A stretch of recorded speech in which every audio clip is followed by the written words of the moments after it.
A deadly run-it-straight trend turning competitive sport, which makes you ask, why would anyone ever do this, is having experts asking why are they doing it and should it be banned? And we just got a bigger taste of it over the weekend. Have a look at this.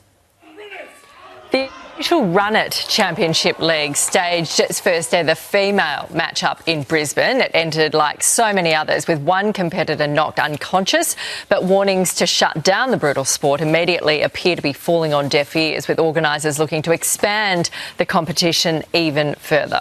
And for more, neuroscientist and concussion expert Dr. Alan Pearce joins us now. Good to have you with us again.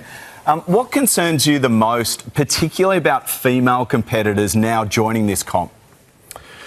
Good morning, guys. Look, I can't believe that we're talking about this again, and now we're sort of seeing an expansion into, female athletes. Where are they going to go next? Junior athletes. And so, we know that the dangers of concussion and the risk of brain injury, and yet this is a sport that is actually exploiting that.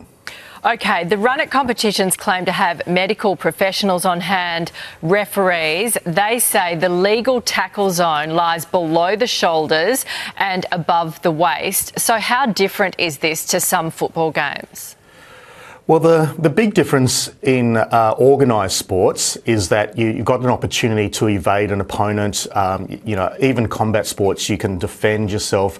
This sport, if I can call it that, but I don't really want to, this activity really is about just running straight at each other to collide and create a situation of knocking out the opponent. So even though that they have this safety measure of lower tackles, you can see that the opponent there was completely knocked unconscious because the force comes through to the brain tissue and moves the brain tissue violently. And when you have a tissue like the brain, which is like silken tofu, it's very precious. It doesn't take that much to actually cause a brain injury. Alan, you have to applaud so many of the professional sports and the way that they're handling concussions and head knocks. However, do you think this is the catalyst for it, that you have some competitors that are looking for this level of contact and that has led to Run It? Yeah, look, I mean, that's a question a lot of us are asking is that, we're getting progress and good progress in organised sports, but, what is the, need for someone to actually go ahead and put themselves on such a risk? And there is risk in all sports, but, when there's an activity like this that is actually exploiting the brain injury component, a lot of us, my colleagues and I are just scratching our heads.